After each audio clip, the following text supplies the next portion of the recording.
لوگوں سے باتیں سن سن کر اپنے سمجھ کو بڑھا لیا، اسی طرح اب تجھ پر یہ ذمہ داری ہے کہ تو بھی لوگوں کو اب حق کی طرف بلاؤ، تو بھی لوگوں کو حق کی طرف بلاؤ، وَتَوَصَّوْا بِالْحَقِّ، حق کی طرف بلاؤ۔ اور اللہ تعالیٰ کہیں فرماتا ہے کہ اگر کسی کے کہیں پر حق آ جائے تو باطل رد ہو جاتا ہے، باطل رد ہو جاتا ہے۔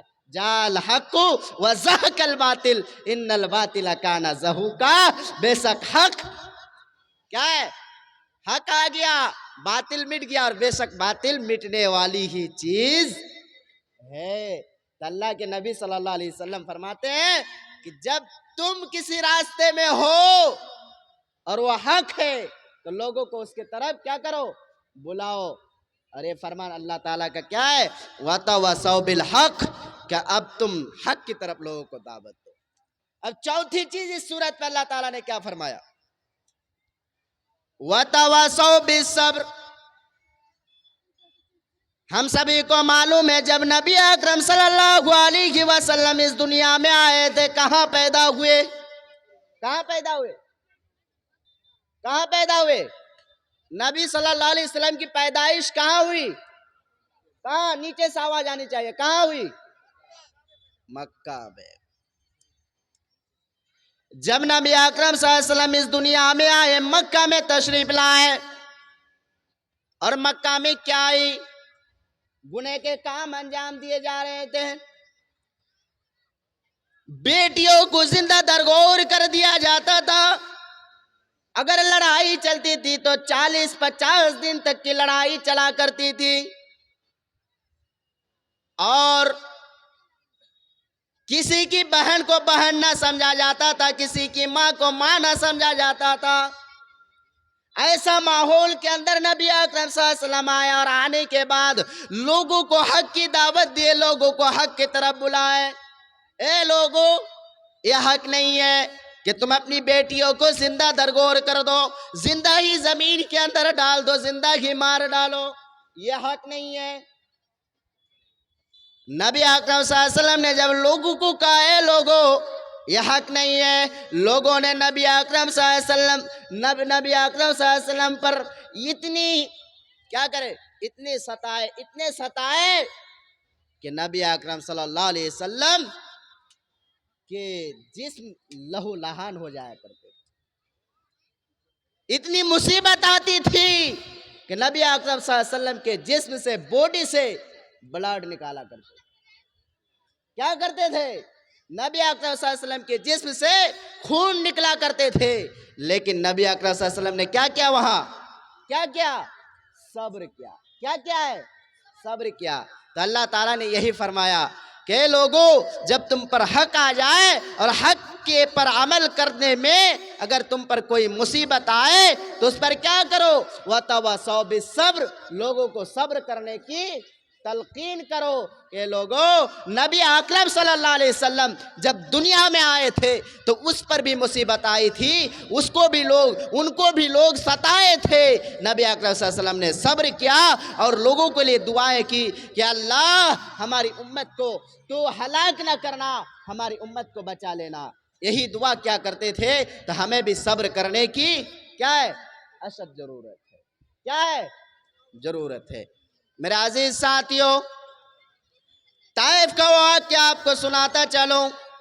نبی اکرم صلی اللہ علیہ وسلم جب طائف کی سرزمین پر گئے اور لوگوں سے کہا قولوا لا الہ الا اللہ تفلحوا، او لوگو لا الہ الا اللہ کہہ دو، یہ گواہی دے دو کہ اللہ کے سوا کوئی معبود برحق نہیں، کوئی معبود نہیں، صرف اور صرف اللہ ہی ہے۔ کیا کہا اللہ کے نبی صلی اللہ علیہ وسلم، کہ اللہ کے علاوہ کوئی معبود برحق نہیں، صرف اللہ تعالیٰ ہے۔ قولوا لا الہ الا اللہ تفلحوا، اگر تم یہ گواہی دیتے ہو تو کامیاب ہو جاؤ۔ طائف والوں نے نبی اکرم صلی اللہ علیہ وسلم پر اتنی مصیبتیں ڈالی، نبی اکرم صلی اللہ علیہ وسلم پر پتھر پھینکے، نبی اکرم صلی اللہ علیہ وسلم کو دوڑا دوڑا کر پتھر پھینکتے گئے. نبی اکرم صلی اللہ علیہ وسلم جنگلوں کے بیچ سے دوڑ رہے ہیں. بچے تک نبی اکرم صلی اللہ علیہ وسلم پر پتھر پھینک رہے ہیں. لیکن نبی اکرم صلی اللہ علیہ وسلم کے جسم سے پورے باڈی سے بلڈ نکلنے لگا، خون نکلا. اللہ تعالیٰ نے 2 فرشتوں کو نبی اکرم صلی اللہ علیہ وسلم پر بھیج دیے. نبی اکرم صلی اللہ علیہ وسلم سے پوچھا گیا یا رسول اللہ اگر آپ اجازت دیں، آپ کا حکم ہو تو طائف والوں کو 2 پہاڑوں کے بیچ رکھ کر ایک دم آٹا کی طرح پسل دے، آٹا کی طرح پیس دے. جیسا آٹا چکیوں کے بیچ میں رکھ کر ہم لوگ کیا کرتے ہیں، گیہوں کو چکی کے بیچ میں رکھ دیے تو اس سے کیا نکلا، آٹا ایک دم پیس دیا گیا. فرشتوں نے نبی اکرم صلی اللہ علیہ وسلم سے کیا کہا کہ اللہ کے نبی اگر آپ کی اجازت تو آپ حکم دے تو طائف والوں کو 2 پہاڑ کے بیچ میں رکھ کے ہم پیس دیں گے. اللہ کے نبی صلی اللہ علیہ وسلم کہتے ہیں او فرشتوں، نہیں، پیسنے کی ضرورت نہیں ہے. اگر ان طائف والوں نے اللہ پر ایمان نہ لایا، مجھ کو نہ مانا، ٹھیک ہے نہ ماننے دو، لیکن ان کی اولاد، ان کی نسل ضرور اللہ کو بھی مانے گی اور اللہ مجھے بھی مانیں گی. ان کی نسل، ان کی اولاد مجھے بھی مانے گی اور اللہ تبارک و تعالیٰ کو بھی مانیں گے.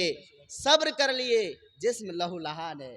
طائف والوں کو چھوڑ دیے کہ نہیں، ان کو مارنے کی ضرورت نہیں ہے، ان کو پہاڑوں کے بیچ رکھ کر پیسنے کی ضرورت نہیں ہے. میرے عزیز ساتھیوں، اس قدر مصیبتوں کو جھیل کر یہ اسلام ہم تک پہنچا ہے.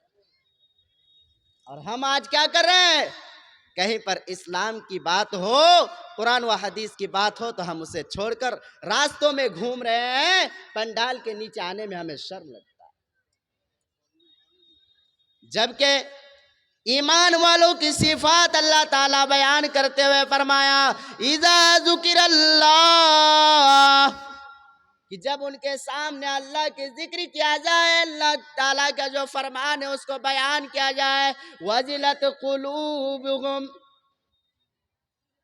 اس کا ایمان کیا ہو جاتا ہے، اس کا دل کیا ہو جاتا ہے، لرزا جاتا ہے، ڈر جاتا ہے. اللہ کی نصیحت سن کر ڈر جاتا ہے اور کیا کرتا ہے، کیا ہو جاتا ہے، زادتہم ایمانا، اس کا ایمان بڑھ جاتا ہے.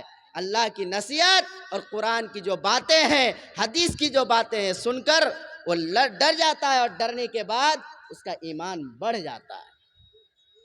میرے عزیز ساتھیوں، ایسی مجلس میں بیٹھنے سے ہم نے کیا کیا، گریز کیا. ہم روڈ پہ گھومنے میں مست ہے، راستے میں گھومنے میں مست ہے. میرے عزیز ساتھیوں، یہ مسلمانوں کی صفات نہیں ہے. اللہ نے فرمایا جہاں پر دین کی بات ہو، قرآن و حدیث کی بات ہو، قرآن کے تعلق سے لوگوں کو سمجھایا جائے، قرآن کو نظر کے سامنے مد نظر رکھتے ہوئے لوگوں کو بولا جائے، وہاں پر بیٹھنا، وہاں پر باتیں سننا، یہ مسلمانوں کی پہچان ہے، یہ صفات مومن ہے. آج ہم کیا کر رہے ہیں، روڈوں پہ گھوم رہے ہیں. یہ مسلمانوں کی صفات میں سے نہیں ہے اور دینی مجلس کا آداب میں سے نہیں ہے. آخر میں اللہ تعالیٰ سے دعا ہے کہ اللہ تبارک و تعالیٰ ہم سبھی کو شریعت اسلامیہ پر عمل کرنے کی توفیق عطا فرمائے. دین اسلام کے جو طور طریقے ہیں ان سبھی پر چلنے کی توفیق عطا فرمائے، اور جب ہمارا خاتمہ ہو تو ایمان کی حالت میں خاتمہ ہو. وآخر دعوانا ان الحمدللہ رب العالمین، والسلام علیکم ورحمۃ اللہ وبرکاتہ.